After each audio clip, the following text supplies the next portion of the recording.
Iain Review, print speaking to the blind, celebrating 40 years of audio newspaper production. Welcome to this week's edition of the Herald Scotland podcast, recorded at the Bishop Briggs Media Centre by our amazing volunteers. You can get in touch with us via Facebook, Twitter or Instagram using @CuenReview, that is @CuenDreview. You can also contact us directly by emailing information@cuenreview.com. That is INFORMATION @CuenDreview.com, or by calling 0141 772 3976. That's 0141 772 3976. This is from the Herald Scotland of Wednesday the 23rd of April 2025 from the Voices section. BBC Scotland closing River City is cultural vandalism. This article is by Alison Rowett. Who knows what they would make of it down the tall ship, the watering hole that is to River City what the Queen Vic and the Rovers' Return are to EastEnders and Coronation Street. Have you heard what those BAMs in the Scottish Parliament are up to now? One patron might venture. Don't tell me, says Lenny, they're inviting Nicola Sturgeon back as First Minister. Lenny has not been well lately. That's no it, says Scarlett. I heard one of them would be highlighting BBC Scotland's decision to end River City and close its Dumbarton studios, with the consequent loss of much-needed jobs and skills. Like that's going to change anything, says Lenny. OK then, if not Nicola, what about Humza? He was always good for a laugh. A glass flies across the bar. Cue music and credits. Cue oblivion next year when BBC Scotland finally pulls the plug. I don't know how many BBC executives will tune into the Scottish Parliament on Thursday to watch Labour MSP Neil Bibby advance the case for keeping River City, but they ought to. Calling time on the soap is a grubby, short-sighted act of cultural vandalism that should not be allowed to stand. River City had been getting the fuzzy end of the lollipop for some time before the axe landed. The beginning of the end was showing blocks of episodes with long breaks between. Even the most avid fans could not keep up with when the soap would appear. Unsurprisingly, viewer numbers fell. So when the closure announcement came, the cry that went up was not as loud as it would have been a year or two ago, earlier. Poor old River City, went the response. Well, it was on the way out anyway, and just look at the shiny new dramas that will replace it. No harm to the creators of Councils, Grams and The Young Team, the 3 high-impact drama series the BBC will be funding instead of River City, together with new runs of familiar series including Shetland and Vigil. Who could fail to applaud the ambition of Hayley Valentine, director of BBC Scotland, whose goal is to grow Scotland further on the global drama map, with a slate of world-class productions that set the standard not just here, but internationally too. Valentine, like everyone else in the industry, wants to find the next adolescence, and why not? Brilliant writing, great acting, innovative directing, 5-star reviews, invitations to Downing Street, an embarrassment of awards riches on the way. Adolescence is golden age of TV stuff. And let's not forget that it was shot in the UK with British writers, cast and production crew. Yet the money to make Adolescence came from the American company Netflix, and only those with a subscription could see it. Then again, in today's TV world, there are no borders. Talent and quality will find a way, regardless of where it comes from, right? If only it were that simple. Before there was Adolescence, there was Mr. Bates versus the Post Office. Before Mr. Bates, there was Boys from the Black Stuff. And before that, Cathy Come Home. Terrestrial TV was investing in high-impact drama series before Netflix was a blinking cursor on a coder's screen. While it's great to have Netflix and other streaming services put their shoulders to the wheel, you have to wonder how long their interest will last. I can understand why some in the industry, watching their budget shrink year by year, would like to see a tax on streamers. But that horse bolted from the studio a long time ago. The first thing the streamers would do is raise the subscription price and blame it on terrestrial broadcasters. You can hardly blame viewers for switching to streamers in their droves. Have you spent a Saturday night lately in the company of BBC One? Occasionally I'll have a look at the schedule, shudder, and switch over to On Demand, pitying those who have no choice. Here's the thing, though. Now, and for a limited time only, British TV has a choice. It can stick to what it is doing, which, the odd big-name drama aside, is failing to cut it with viewers, or it can start to think more commercially, like a streamer would. Let's imagine one of the streamers sent an executive over, local hero style, to kick the tires of British television drama. When they looked at River City, they would see not a drain on resources, but a talent factory and training academy for actors, writers, camera operators, directors, makeup artists, you name it. The money is already spent.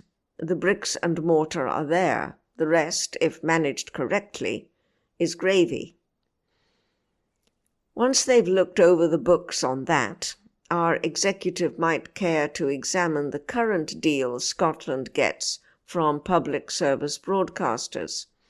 Despite being legally obliged to spend money outside London, some broadcasters, hello BBC, are being unusually creative in how they define Scottishness.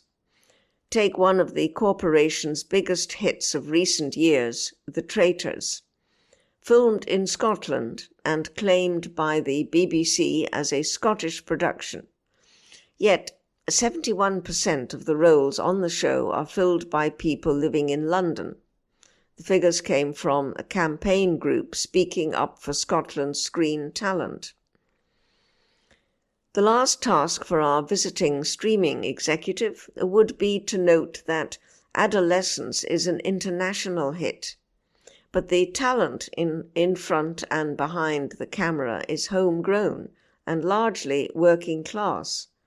River City has featured many a well-known BBC Scotland face, but it has also given breaks to actors who might otherwise not have made it onto the screen because their accent did not fit.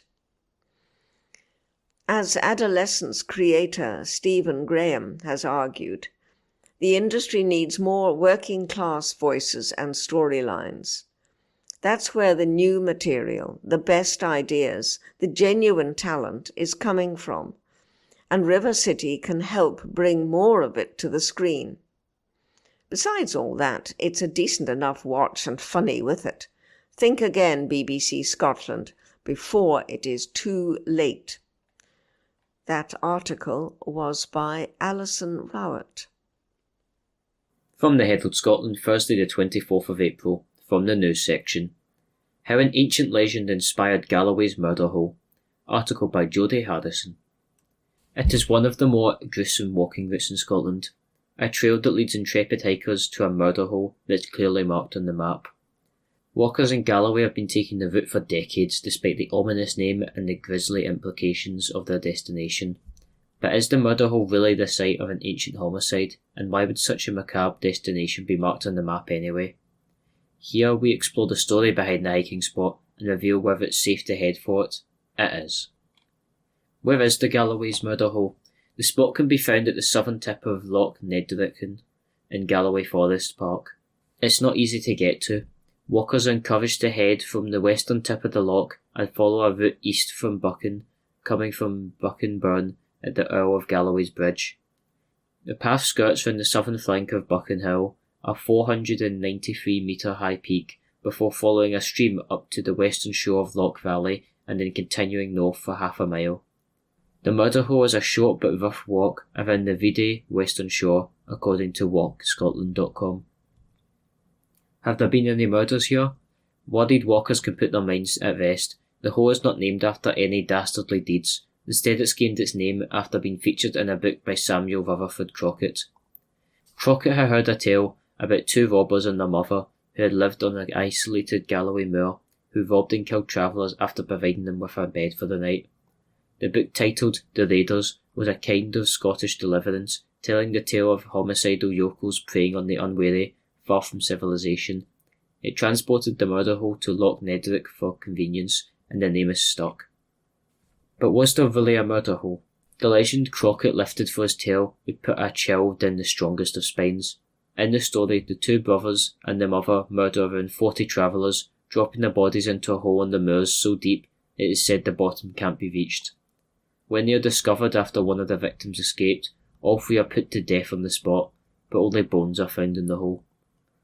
Blackwood's magazine recounts the story in 1829, claiming it happened 300 years before.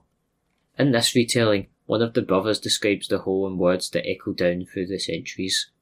Murder hole is a thing for me that tells no tales, a single scuffle, a single plunge, and a fellow's dead and buried to your hand in a moment. I would defy all the officers in Christendom to discover any mischief there. Aye, nature did us a good turn when she contrived such a place as that. Who that saw a hole in the heath, filled with clear water, and so small that the long grass meets over the top of it?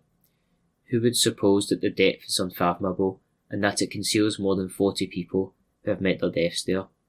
It sucks them in like a leech. And that article was written by Jodie Harrison, and read by me, Aaron.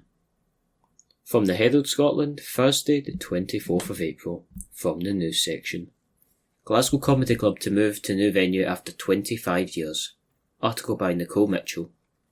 A much-loved Glasgow Comedy Club is set to move to a new home after 25 years. The Stand Comedy Club has announced it is moving to the Lansdowne Church, formerly Webster's Theatre, on the Great Western Road. In a statement, the Stand said it signed a 25-year lease at the venue, which is located around 100 yards from its current home on Woodlands Road. Mike Jones, the Stand's director, expressed his hope that the move will help the comedy club realise its future ambition. He said, "After 25 fantastic years in our current venue, it's the right time for the Stand to make a new move that will allow us to grow into the future. We are very excited to be moving to the Lansdowne Church, which is such an iconic building in the city and will enable us to meet our future ambition and expand our programme into new areas and become a greater community hub in the West End of Glasgow." The refurbishment of the venue will start over in the next few months and is expected to open after summer. The Lansdowne will offer a larger audience capacity, full disabled access and a permanent separate bar to the Stand itself. While the move is exciting, bosses say it will be an emotional and nostalgic one, as the Stand's current venue has played a role in the development of stand-up in Scotland, with household names such as Frankie Boyle, Kevin Bridges and Susie McCabe all cutting their teeth on that stage.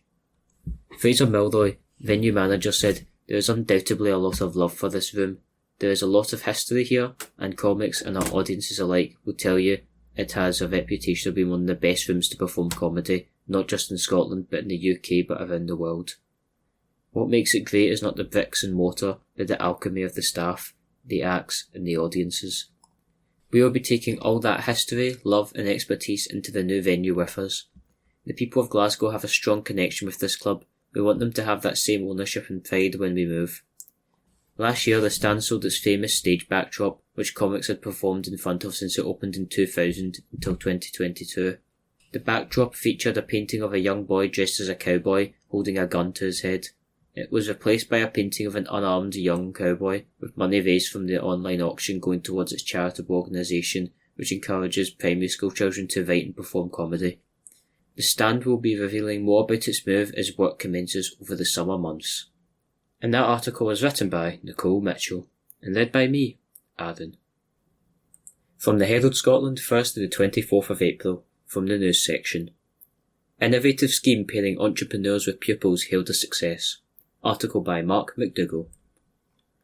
A pilot scheme allowing Scottish schoolchildren to learn from some of the country's brightest entrepreneurs has been deemed a success, with plans now in place to roll it out across the country. The programme was developed by charity Gen Plus and saw pupils take a break from traditional learning to redesign products, develop apps and solve real-world business problems. The programme will help pupils prepare for an unknown future and ran from January to March at Morgan Academy in Dundee, Braes High School in Falkirk, Alva Academy in Clackmannshire, St Columbia's High School in Irvine Clyde and Moffat Academy at Dumfries in Galloway. Some of the work included pupils reimagining a classroom alongside an interior designer to help develop everyday product after a dairy farm. The scheme has been called transformative by teachers, particularly for students who do not thrive through traditional learning. Businesses, including app developer Bad Dinosaur, Mossgiel Farm, Nail Salon House of Naff, Recruiters Livingston James and Glasgow PR agency Story Shop.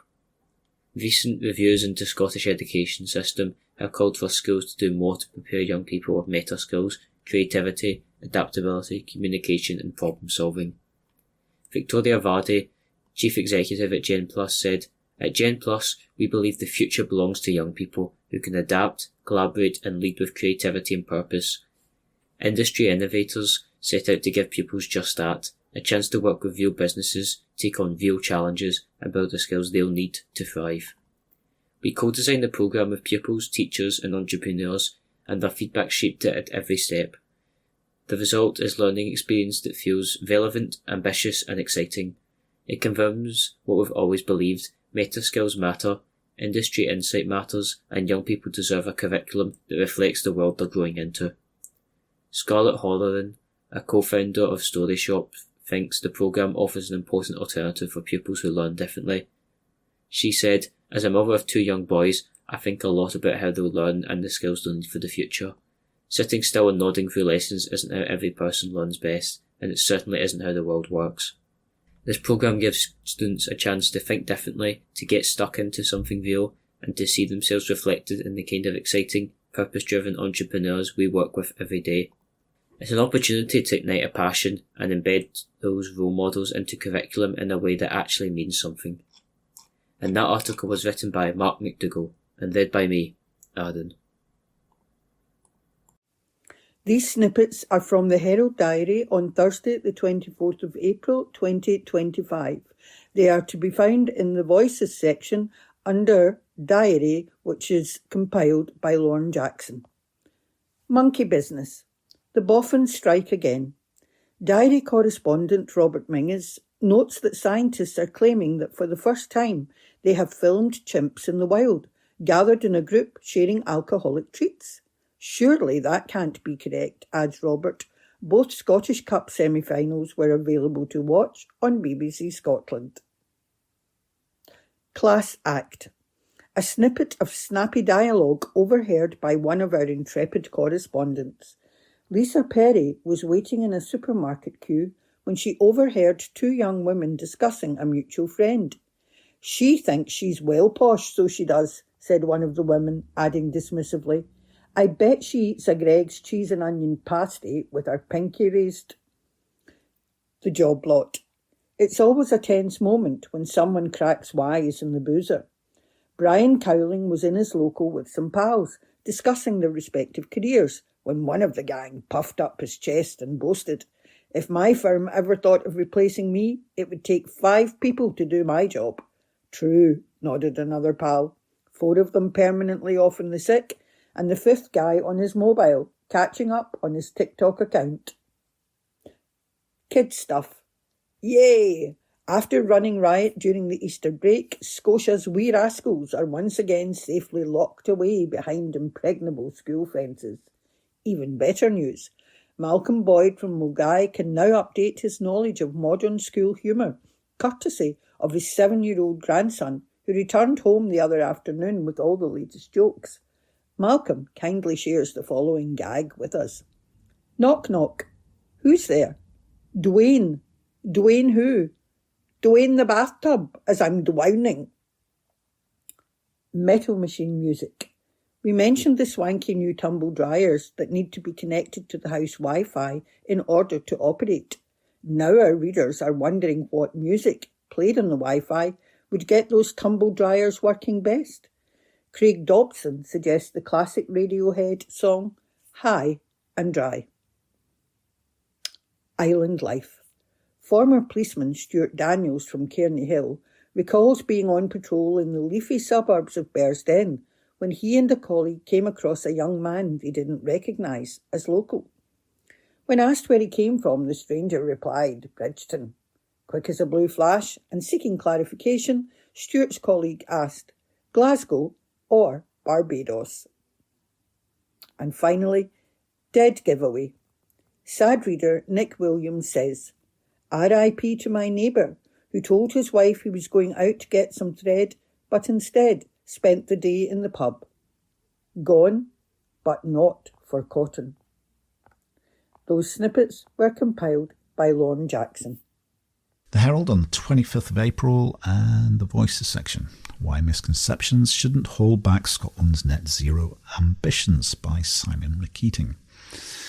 Every day that passes brings us closer to our ambitious national 2045 net zero target, and we stand at a critical juncture if we are to achieve it.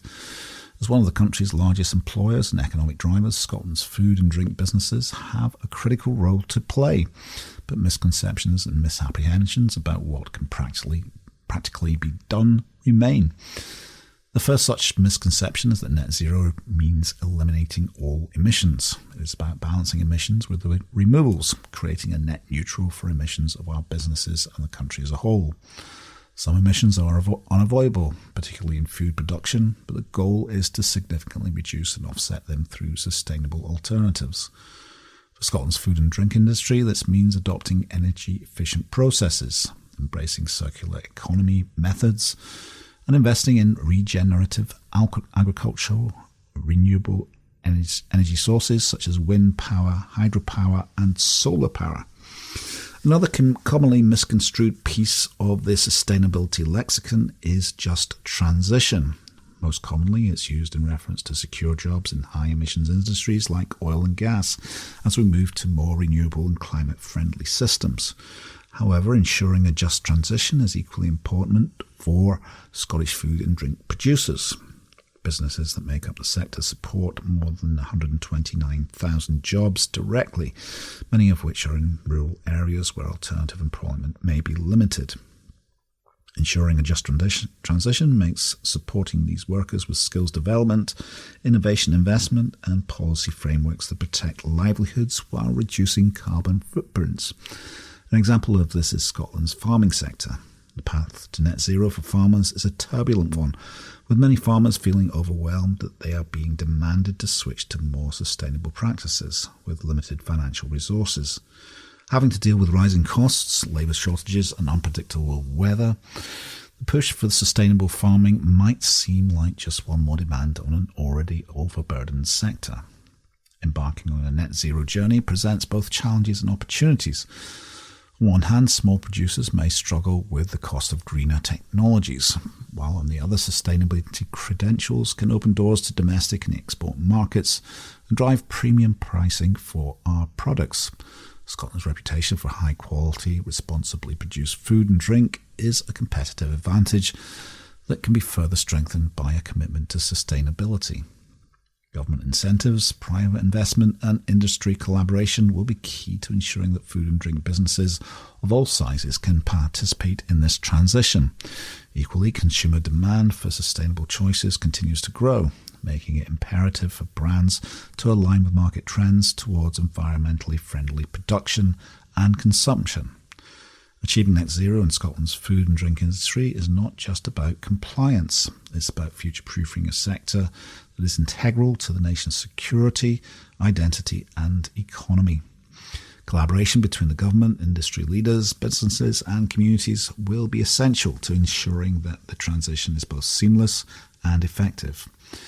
By embracing innovation, supporting workforce transitions and maintaining a steadfast commitment to sustainability, Scotland can lead the way and achieve our collective net zero ambitions. Together we can lead the way for just transition, ensuring no one is left behind as we collectively address the existential threat of climate change. But the time is ticking and we need to act now. And that was by Simon McKeating. From the Herald Scotland, Saturday the 26th of April 2025, from the news section. Police Scotland seize £190,000 worth of drugs in West Lothian. Report by Jodie Harrison. Police have arrested 2 men after weapons and drugs were discovered during a series of searches in West Lothian. Drugs with an estimated street value of £190,000 were seized during the raids on Friday morning. Officers executed a warrant at Elm Square, East Whitburn, where a bladed weapon and cannabis were found. Another warrant was executed at Marches Drive, Armadale, where illegal ornamental weapons as well as cocaine and cannabis were discovered. Police also found a significant amount of cocaine and cannabis at a property in Wood Drive, Whitburn. 2 men, aged 25 and 30, were arrested and charged before being released on an undertaking to appear in court at a later date. Detective Sergeant John Irvin said, "Drugs cause misery in our communities, and Police Scotland is determined to disrupt the supply of illegal substances and trace those involved.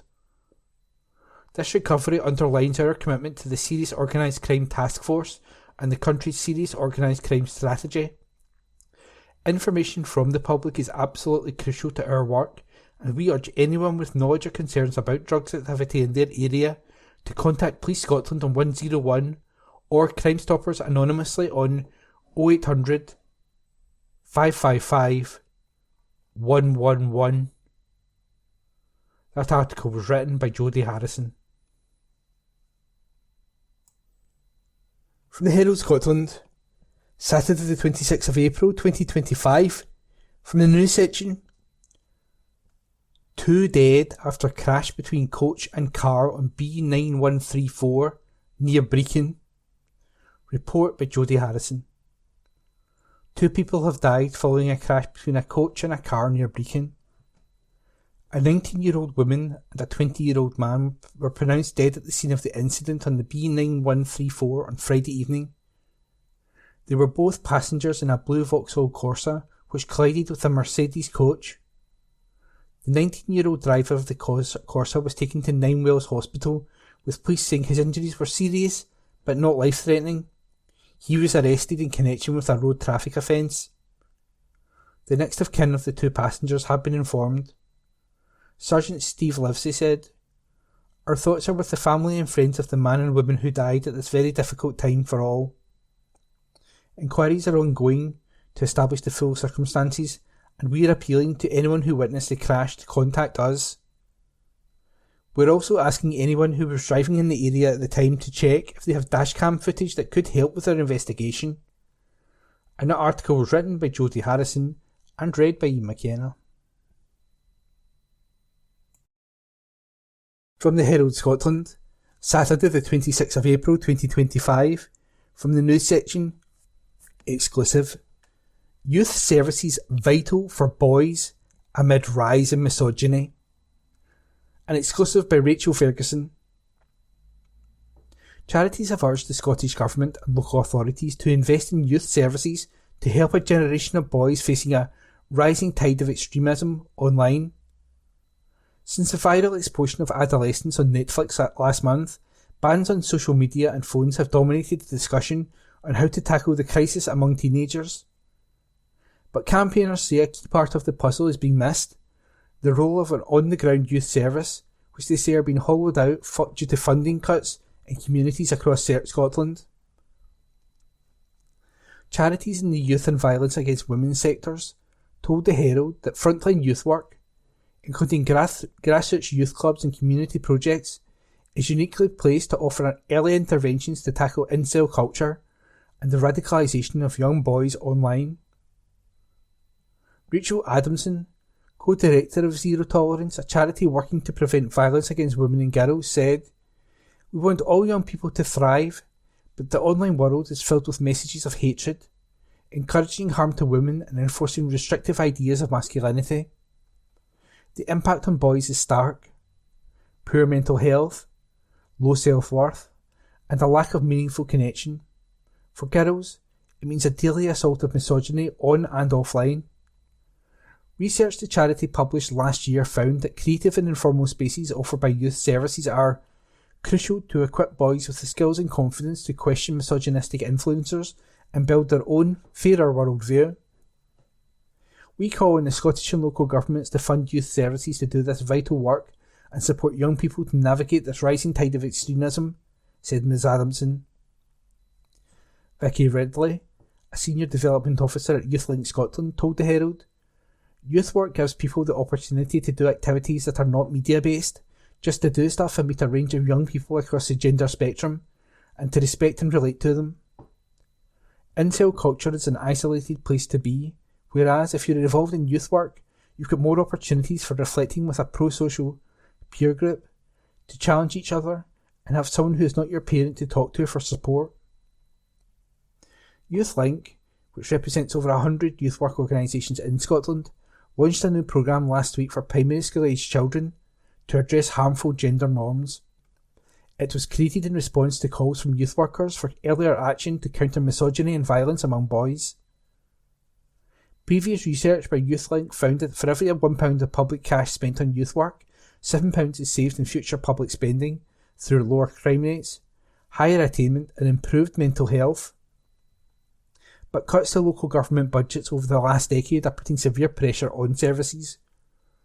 According to Unison, local authority spending on youth services in Scotland fell by over £11 million from 2016 to 2019. No aggregate figure on the scale of cuts has been published since, but the sector has issued stark warnings about the continued trend of reduced funding.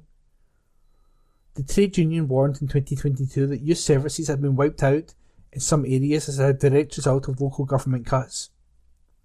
In response to these worrying trends, Labour MSP Martin Whitfield has proposed a members' bill to make youth work a statutory service in Scotland.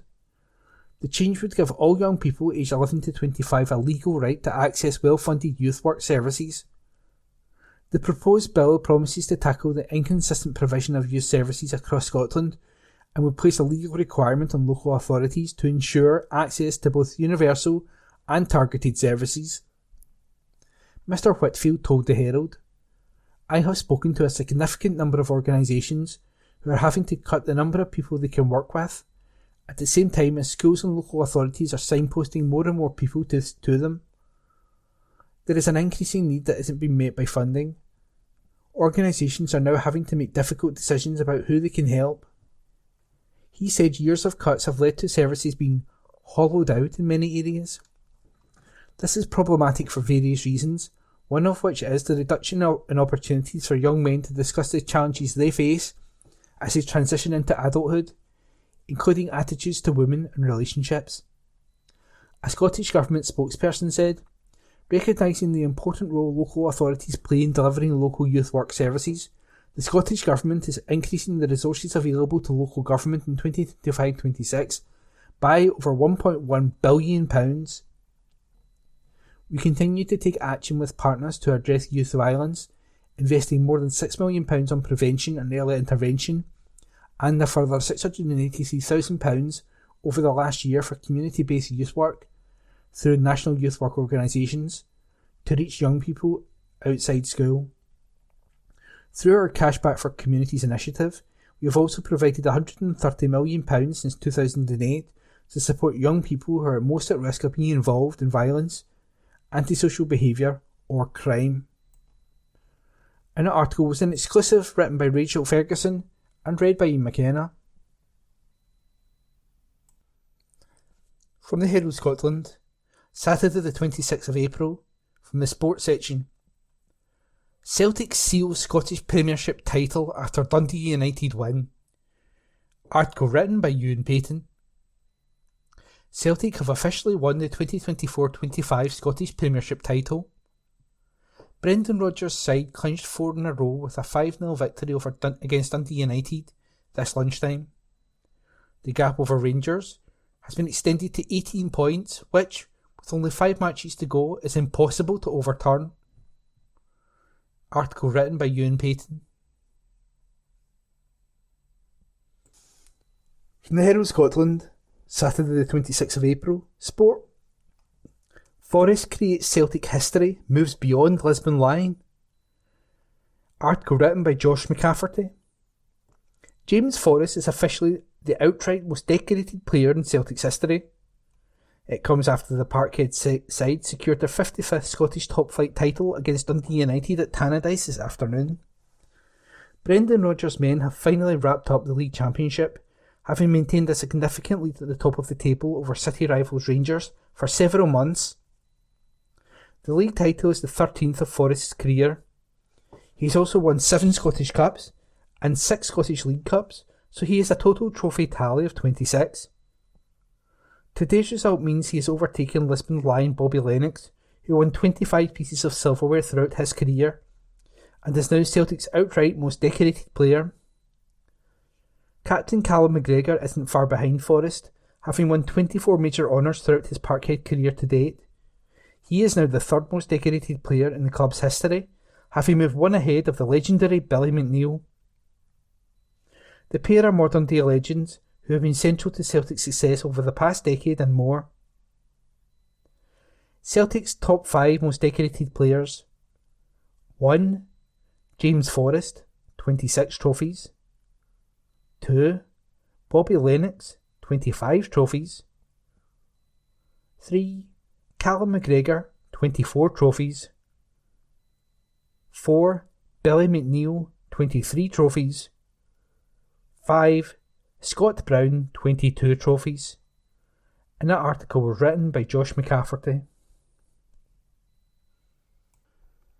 From the Herald Scotland, Saturday the 26th of April 2025, from the sports section. St Mirren 2, Rangers 2. Hosts hit back twice to earn draw. Report by Martin McMillan. Conor McMenamin stuck a second half equaliser to earn St Mirren a 2-2 draw at home to Rangers. The Ibrox side had twice led through Cyril Dessers and Nicholas Raskin, only to be paid back each time by Mark O'Hara and then McMenamin. The draw was still enough to ensure second place this season for Rangers after Celtic had been crowned champions earlier in the day. St Mirren made just 1 enforced change to their lineup after selling Toyosi Olusanya to MLS club Houston Dynamo, with Mikael Mandron coming in to take his place in attack. Rangers made 4 changes following their Europa League exit to Athletic Bilbao.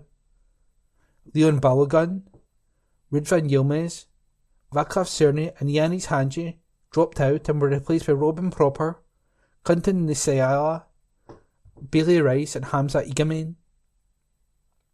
It was the visitors who had the first chance, a snapshot from Dessers comfortably pushed away by Zach Hemming. The forward then passed up a great chance to give Rangers the lead. Dessers looked offside when he latched onto Mohamed Diamandi's ball, but no flag was raised after he fired high over the crossbar. St Mirren had not created a great deal, but should have forged in front after 29 minutes.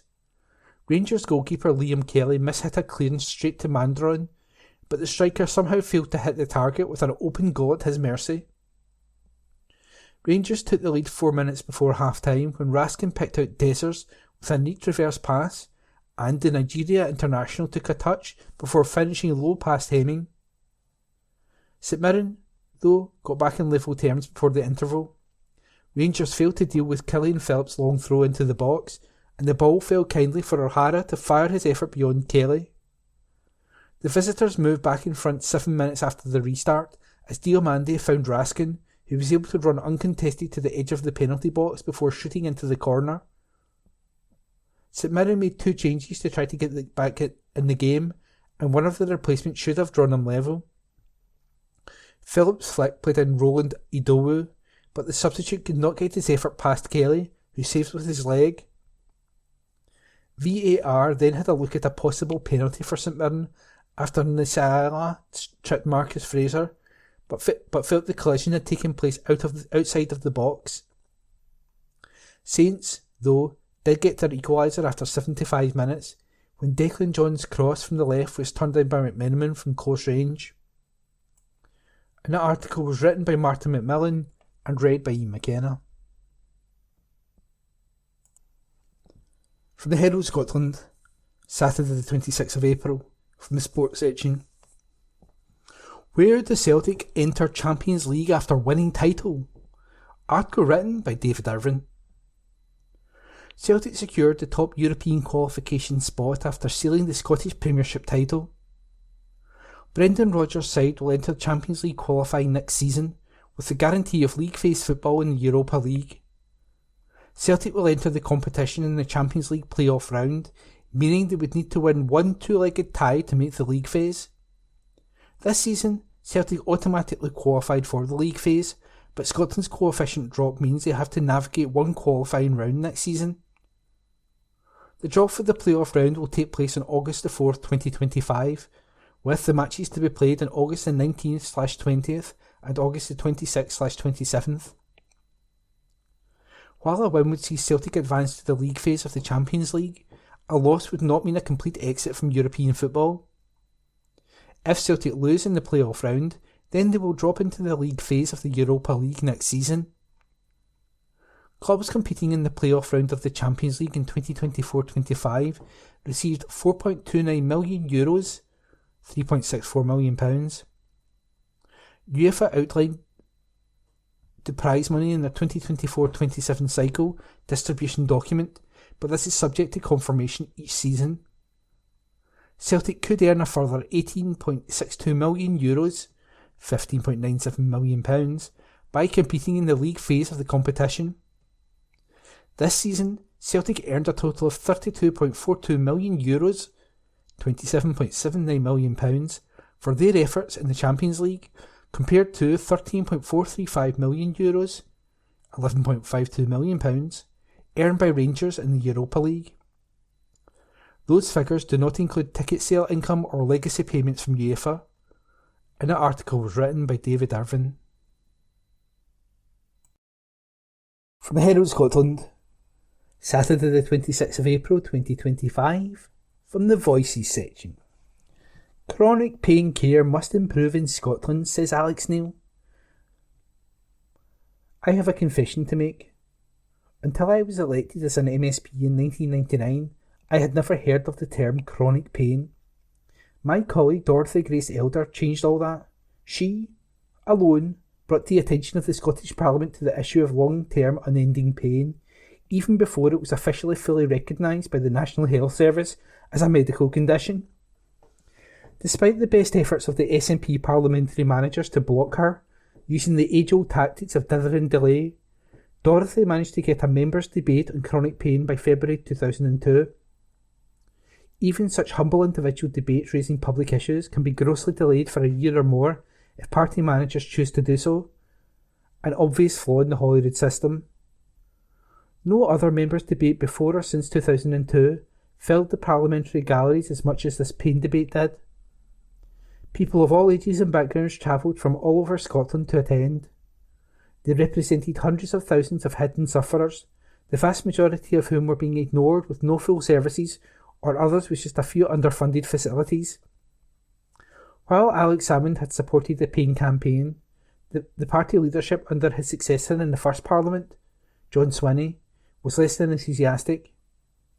Unfortunately, certain infighters were given licence to mock Dorothy and her chronic campaign for the pettiest of reasons. Fortunately, they didn't succeed, as the more astute MSPs began to realise the scale of suffering caused by chronic pain amongst their constituents. The queue of MSPs wanting to speak in Dorothy's debate forced the Parliament to treble the time allocated. It was disappointing to see Nicola Sturgeon, then SNP Health spokesperson, walk out as the debate started. Spokespeople usually don't fail to support patients before a minister, then Labour, who witnessed the formidable public support. But other SNP MPs spoke up, including Winnie Ewing and Margaret MacDonald, and Labour, Conservative and Lib Dem members strongly backed Dorothy's motion. Holyrood was overwhelmed by the response and its email system almost crashed, showing how big the issue was. That debate turned chronic pain from being a little noticed issue in the political and parliamentary spectrum into becoming a long-running campaign for health justice, which is still going on today, but with similar challenges. Despite the success of the debate in February 2002, there was a concerted effort a couple of months later by the SNP leadership to try to force Dorothy off the Parliament's Health Committee, just as it was due to decide if chronic pain should be among the priority requests to the then Labour Liberal Scottish Executive. Party leader John Swinney and SNP Health spokesman Nicola Sturgeon refused to discuss the issue with Dorothy. She was summarily dismissed unilaterally by the SNP leadership from a committee to which she had been appointed by the whole Parliament 3 years earlier. Dorothy rightly refused to be treated in this way and was determined to stay in this committee so she could pursue her chronic pain campaign, which had the support of all of the other committee members. The outcome of this ridiculous farce was that Dorothy left the SNP rather than the committee in order to remain, and she is still campaigning voluntarily for Scotland's chronic pain sufferers over 20 years later. Unfortunately, in recent years, the Scottish Government has disappointed in its handling of chronic pain, especially in relation to its insistence on lessening reliance on specialist chronic pain services and treatments. Many thousands praise NHS pain specialists, who have even saved some from suicide. But ministers have failed to repeatedly clarify the future for NHS specialist services, which are vital for diagnosis and treatment. Some progress was made in earlier years. Chronic pain is now recognised widely as a serious medical condition, which it hadn't been before in Scotland. There is much greater awareness throughout the medical profession and beyond of the debilitating impact on thousands. In my time as Health Secretary, the Parliament voted for Scotland's first national residential pain facility offering a few weeks in Glasgow for very serious cases. The campaign was started by the cross-party group. The NHS now employs more doctors, nurses and other allied medical professions who specialise in treating chronic pain, albeit mostly part-time, but nowhere near enough to meet the level of need in Scotland. The scale of chronic pain and suffering is ever growing. Over 500,000 in Scotland were estimated to suffer 20 years ago. Later, the Scottish Government estimate was that over 800,000 are affected to varying degrees. Tens of thousands are at the worst stages. Much more needs to be done to lessen the scourge of chronic pain suffering. First, ministers must end the culture of secrecy which still surrounds the issue. It's beyond comprehension that patients were excluded from 2 years for discussions by officials on the current pain management task force. Adding only 2 patients temporarily as late as summer 2024 was insulting. The lack of adequate participation of patients and the representative groups in decision making is unacceptable. The relevant officials in the civil service and the NHS must urgently make the promise of patient-centred care in a reality, not just pay lip service to it. The cuts to service delivery, including with the withdrawal already of some injection services and infusions in certain areas, are ill thought out and not justified by the evidence. The consequences of withdrawing such will probably cost the NHS more money than they allegedly save. That's because more patients will feel forced to go to acute/hospital services, even A&E, because they've been unable to get treatments which work for them. There is also a worrying number of pain sufferers who have died while waiting too long for a first appointment with a chronic pain specialist, logged at around 45 to 50 deaths most years. It is dangerous folly that the Scottish Government and the NHS are failing to put patients at the centre of their decision making on the future of pain services. The views of patients are too often ignored or, even worse, treated with contempt by the powers that be in the government and senior echelons of the NHS. Whilst recognising the unprecedented challenges facing the NHS in Scotland and the lack of sufficient resources, there is no justifiable reason why necessary improvements to chronic pain services in Scotland cannot be discussed openly and delivered. Properly involving patients in discussions about the future of services must improve outcomes for patients and more effective use of NHS resources. And that was a comment piece written by Alec Neil and read by Iain McKenna. From Herald Scotland, 22nd of April 2025. From the STEM section of the business section. Here's one good reason I'm glad I moved to Scotland. Article by Kathleen Nutt. Every now and again, I've daydreamed of how life may have been different if I had not decided to move to and stay in Scotland and instead gone back to where I was born, Northern Ireland. Would I have got a job on the Irish News or the Belfast Telegraph? Would I have found myself reporting on the turmoil of Northern Irish and Irish politics rather than the policies, rows and controversies in Scotland? Would my family and I have settled down in our favourite spot on the north coast? Would our quality of life have been better? It wasn't just amusing, but a fairly real prospect which every now and again my husband, fellow journalist Colin Mearns and I discussed. In particular as my parents, who have now both passed away, became frail and needed more family support. But work, plus 3 children, horrified at the prospect of being removed from their lives in Glasgow, kept us in Scotland. Now I am very glad that they did, and find the idea that we could have moved to Northern Ireland sadly rather chilling. On Saturday, Colin vividly described in an article in the Herald how he was diagnosed with bowel cancer in December last year, following a routine screening test he did at home, just after his 54th birthday in November. After the test, he was referred for a colonoscopy, which identified a tumour. A CT scan 2 weeks later revealed it had not spread to other organs. Surgeons removed the tumour and also thankfully found that the cancer had not spread to his lymph nodes, meaning he did not require chemotherapy. The disease was caught at its earliest stage. It was the best result we could have hoped for, and also good news for the NHS. By catching the disease early, Colin did not have to undergo chemotherapy, further surgery, or other gruelling treatments such as radiotherapy. He is now cancer clear and hopefully, apart from some monitoring, out of the system. He's one fewer patient the NHS has to treat.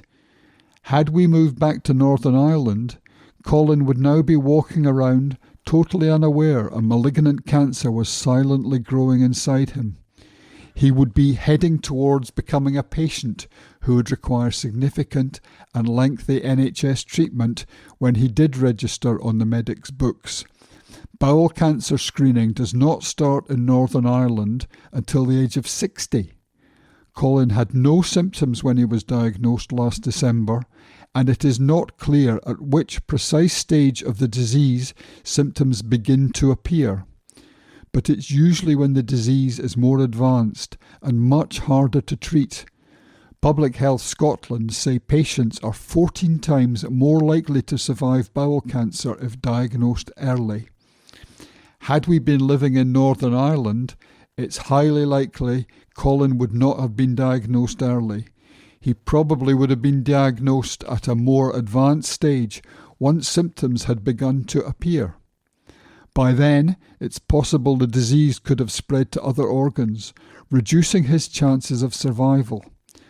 I'm not sure why Northern Ireland insists on only starting screening at 60. It's 10 years later than in Scotland and Wales, and 6 years later than in England. The Northern Ireland government's website states that bowel cancer is the 4th most common type of cancer found in men and women in Northern Ireland, and, like the governments in London, Cardiff and Edinburgh, it points out that if detected at a very early stage, then treatment is very successful. So I would urge its health minister, Mike Nesbitt, to bring the age down to 50, and in doing so, save lives and NHS resources. And that article was written by Kathleen Nutt. From Herald Scotland, 24th of April 2025. From the STEM section of the business section. New Moray wind farm will get UK off the fossil fuel roller coaster. Article by Craig Payton. A Scottish wind farm hoped to power up to 1.3 million homes will help the UK in getting off the fossil fuel roller coaster, Energy Secretary Ed Miliband has said ahead of it being switched on. The Moray West development, built by Ocean Winds, employed 1,500 people during its construction and is hoped to reach an output of 882 megawatts at full capacity. The development also included building the largest turbines in British waters, with some of the 60 structures rising up to 257 metres above sea level. Mr Miliband said the wind farm will contribute to the UK getting off the fossil fuel roller coaster in the coming years, as the UK government aims to increase offshore wind outputs to between 43 and 50 gigawatts. Scottish Secretary Iain Murray will visit the development 13 miles off the coast of Buckie to power it up on Thursday. Offshore wind is the backbone of our plans for clean power by 2030, as the UK is blessed with thousands of miles of coastline, Mr Miliband said. Developments like Moray West take us a step closer to getting off the fossil fuel roller coaster and help deliver on our plan for change, protecting households from volatile gas prices and creating good jobs. The Scottish Secretary said, "It will be a huge moment today when I switch on full power for the Moray West wind farm. Investment like that being made by Ocean Winds is absolutely central to ensuring that Scotland and its workers benefit from the skilled jobs and economic growth that clean energy can bring. With Great British Energy located in Aberdeen and billions of pounds of investment on the table, Scotland is at the very heart of the UK government's drive to make the UK a clean energy superpower." And that article was written by Craig Payton. This is from the Herald Scotland of Tuesday, the 29th of April 2025, from the Voices section. I grew up in poverty, and this is why I'm writing about it. This article is by Rebecca McCurdy. There is something so vulnerable about writing about your childhood. It is a situation that, if I am completely honest, I was not prepared for. I have almost backed out of writing this so many times in the run-up to publication of the Herald's Child Poverty series.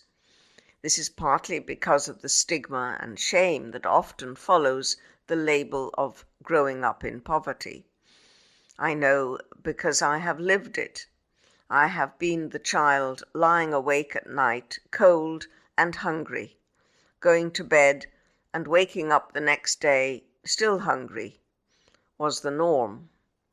I do not have a specific memory in my life of realizing my family was poor. Perhaps that means it was just the way things always were. I do not write this for sympathy. In fact, people who personally know me understand that this is the last thing I would want or need. But equally, I did not want to and could not write about poverty in such an intensive way without demonstrating that this is an issue that I genuinely care about. Families have trusted me with their stories. This week, the Herald will share many of them as part of our series, Scotland's Forgotten Children, Poverty in Focus. Some of these stories you will read this week are frankly devastating, but crucially, these stories you will read are real. It could be your neighbour or the children you pass every morning on the way to work. The stories are raw, and they are happening here in Scotland. I did not want the Herald to just be a talking shop on this issue, where we simply condemn child poverty and scrutinize the policies behind it in agonizing detail without taking the challenge head on. This is an uncomfortable topic, and it should be. Poverty is uncomfortable. It is embarrassing and it is dehumanizing. I can tell you that as a fact because I have lived it. I invite you to put yourselves in the shoes of the children down the street from you. Put yourselves into the shoes of 8-year-old me. A criticism that is often floated about people in poverty is that if you cannot afford to have children, then you simply should not have them. That is an offensive statement for those of us born into poverty. And how does it help the child growing up in these circumstances? For me, there were circumstances that catapulted us into poverty, and ones that we had no say over. My dad became ill, and when he wasn't in hospital, required a lot of care. At the same time, my mum continued her minimum wage social care job she has loved since the age of 15. Times were tough. I have very distinct memories of lying in bed, almost crippled with worry over how much more my mum could handle. She was already skipping meals to ensure my 2 brothers and I were fed. To suggest that our poverty was because of a lack of effort from her is quite simply ridiculous. She is and always has been the hardest working person I have ever known, and it is her resilience and sacrifice that has allowed me to thrive in adulthood. And yet people like her are regularly labelled lazy or scrounger.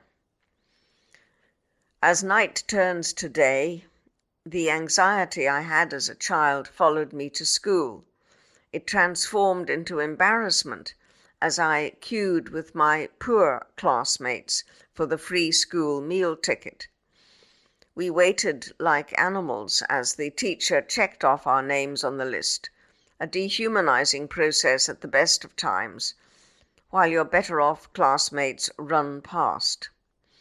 There is the desperation and hope that you do not catch their eye, even though they likely already know you are one of the poor kids. Imagine, then, your name is not on that list. Something has gone wrong. An administrative error means your name is not there that day. There was no backstop in place for this when I was at school. Let me tell you what happens. If your name is not on the list, there is no lunch. So, what would you do? Personally, my option was to say nothing at all, or if questioned, pretend it is a mix-up, and say I had forgotten I was supposed to go home for lunch that day. It is not lost on me how different my life could have been. I am working in the job that my younger self could only have dreamt of.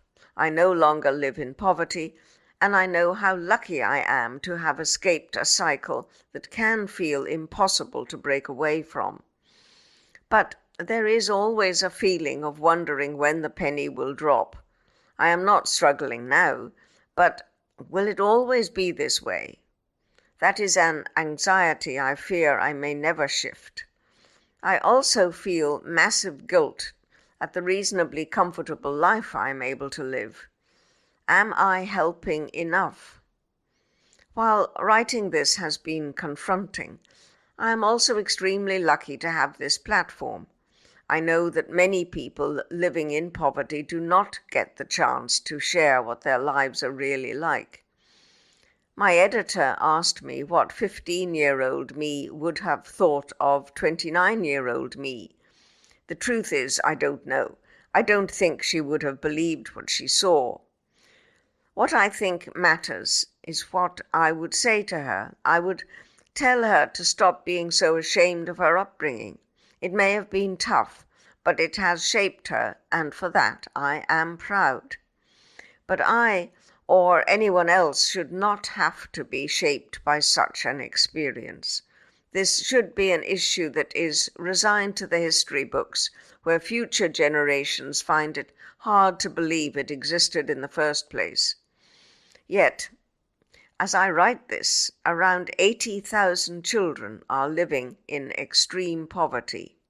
That is 80,000 too many. That article was by Rebecca McCurdy. This is from the Herald of Tuesday, the 29th of April, 2025, from the Voices section. It's time for action to eradicate child poverty in Scotland. This article is by Nicola Iain. Poverty affects every single aspect of a child's life. How can children concentrate at school if their stomachs are sore with hunger? How can they be healthy if their houses are so cold that they are unable to sleep? How can we expect them to fulfill their potential if a barrier like poverty is standing in their way? Poverty is a human rights issue. Poverty affects a child's right to education, the right to the best possible health, essential opportunities to socialize, and it impacts their future. At its most serious, it affects children's right to life. As Commissioner, I must listen extensively to children and young people from across the country. They tell me loud and clear that reducing poverty should be a priority. They describe how they are affected, the impact it has on their families, and seeing the impact on their friends. They can be direct, with one child sharing simply, "My family can barely afford food and rent."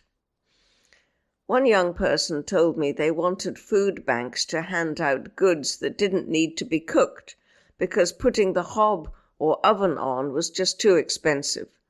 Another said their friend had to wear all their jumpers and jackets inside because they couldn't afford to put the heating on.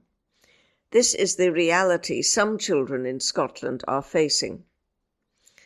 The First Minister has committed to eradicating child poverty as his government's number one priority. The Scottish and UK governments both have duties and different levers they can use to tackle poverty. The United Nations Convention on the Rights of the Child was incorporated into Scots law last year, and it says governments must use all available resources to enable children to access all their rights. Increasing the Scottish child payment is one clear action the Scottish Government should take. In practice, this means increased financial support to families who need it. Families tell us that the money they have does not go far enough. We need social security to be increased and for the UK Government to end the two-child benefit cap. No child should be hungry, cold, or living in inadequate housing. Every child should have a safe, secure, and affordable home. There is an urgent need for more social housing. Children are experts in their own lives, and they have a right to be heard and for their views to be considered. When it comes to poverty, children need to be meaningfully involved in national and local child poverty action plans. Community organisations, youth workers, opportunities for sport and leisure are under increasing threat. We need investment and early intervention measures to support children and their families. Addressing child poverty must move from a vision to a reality. Politicians can and should make the necessary decisions to finally eradicate it. That article was by Nicola Iain, who is the Children and Young People's Commissioner, Scotland. From the Herald Scotland, Tuesday the 29th of April, from the Arts and Entertainment section, exclusive. Book Festival's return postponed despite funding boost, by Brian Ferguson. The return of Glasgow's troubled book festival has been put back indefinitely, despite the event winning vital Scottish Government backing. I Write was expected to make a comeback in May for its 20th anniversary edition after landing a 3-year funding deal from Creative Scotland. However, it has now been postponed and it is not yet known when the festival, which was replaced by a small series of pop-up events in 2024 after a funding bid was controversially rejected by Creative Scotland, will be going ahead. No details for a 2025 festival have been announced, despite I Write and sister festival We Write, which features a dedicated programme for children and young people, being allocated £87,500 from the Government Arts Agency for its next programme. Organisers have suggested the funding decision came too late to put on the festival in May, when it has been held in recent years. They have told the Herald they are still looking at the best time of year to hold the festival after shelving plans to stage it this May. Creative Scotland was forced to delay decisions on hundreds of applications for 3 months after ministers insisted they would have to wait until the Scottish budget was announced in December. Glasgow Life, the council-funded trust which has run the event since its inception, has been unable to confirm any dates for the festival or special events.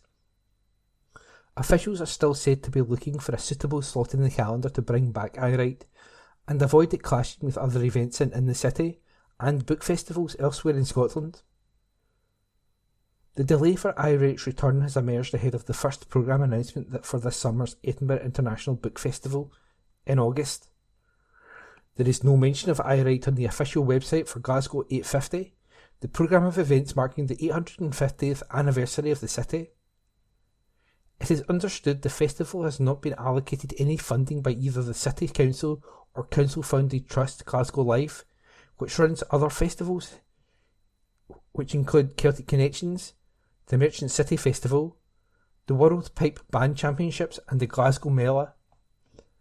I Write has been excluded from the official programme of events to mark the 850th anniversary of the city. However, a new council-funded music festival, Clyde Chorus, will be launched at the end of May as part of the official Glasgow 850 programme, with Nathan Evans, Nina Nesbitt, the Supernaturals and Scottish Opera already confirmed in the lineup. I Write became firmly established as one of Scotland's leading literary events after it was launched in 2005, with the event featuring more than 250 authors across 180 events at its peak. Leading Scottish authors who have appeared over in recent years have included Ian Rankin, Val McDermott, Chris Brookmyre, Jackie Kay, Les Lockhead, Alexander McCall-Smith, Darren McGarvey, Sally Magnuson, Louise Welsh and Sarah Sheridan. Other special guests have included singer-songwriter Kareem Polwart, musician Stuart Braithwaite, comics Frankie Boyle and Ruby Wax, and broadcasters Robert Peston, Andrew Marr and Archie McPherson. However, there was widespread dismay in the Scottish publishing industry last March when it emerged that the 2024 event would not be going ahead due to a £77,500 funding rejection from Creative Scotland. The then First Minister Hamza Yousaf pledged that the Scottish Government would explore potential support for the event, while his predecessor, Nicola Sturgeon, expressed dismay at the demise of the festival. A number of pop-up events eventually went ahead under the I Write banner between April and August. I Write won a 3-year funding deal from Creative Scotland at the end of January, after the government agency secured an additional £40 million to fund festivals, venues and organisations over the next 3 years in the Scottish budget announcement in December.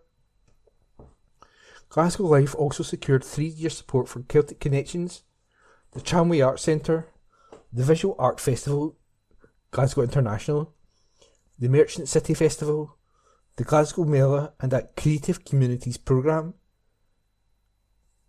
At the time, Glasgow Life said, "This welcome funding will play a key role in progressing a thriving and sustainable cultural ecosystem in Glasgow, at the heart of the city's ambitious culture strategy to 2030. Thank you to Creative Scotland for this support, and to everyone who makes the transformative impact of culture and creativity happen in Glasgow." Arts organisations and events had initially expected to get news of their 3-year funding applications to Creative Scotland in October, but were forced to postpone an announcement on the long-awaited programme until the government confirmed its overall culture budget in December.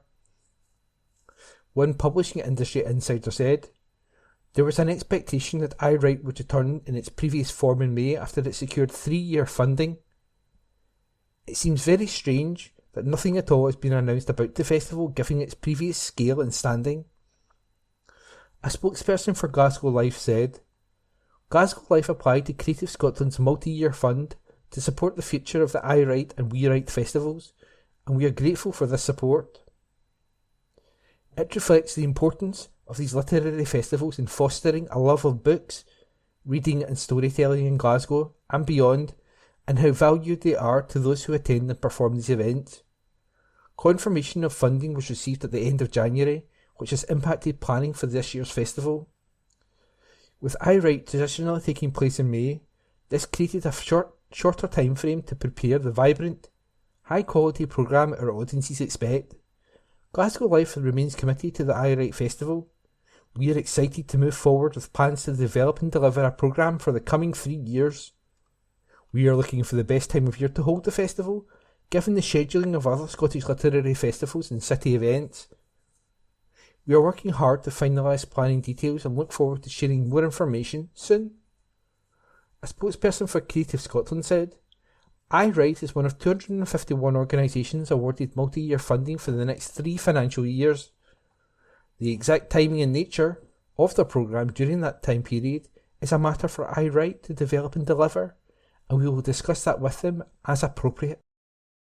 That article was an exclusive by Brian Ferguson, read by Iain McKenna. From the Herald Scotland, Tuesday the 29th of April 2025, from the Arts and Entertainment section. Meet a metal dragon in Dumfries and Galloway this summer, by Gabriel Mackay. A dragon and a giant cat are amongst the attractions at a festival in Dumfries and Galloway. Spring Fling is a visual art and craft event which sees between 80 and 100 professional artists and makers throw open the doors to their studios over the late May Bank holiday weekend. In its first 21 years, Spring Fling attracted over 174,000 visitors, who made around 546,000 studio visits. Over £10.2 million of art and craft was bought in studios, and the event brought over £17.5 million to the local economy.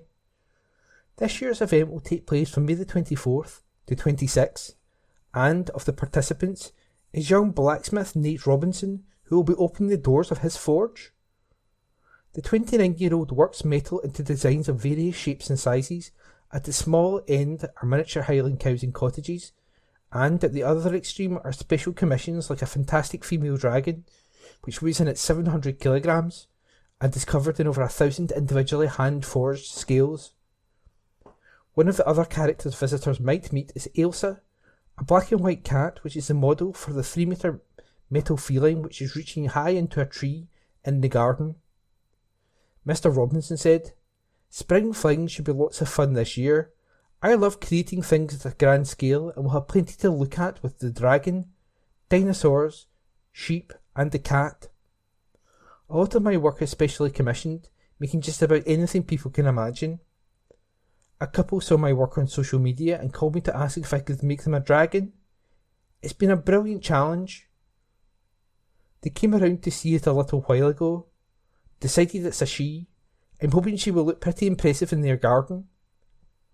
And I really enjoy giving demonstrations of how I work in the forge. But the cat was a bit different. Ailsa loves climbing trees but isn't very good at getting down and often has to be rescued.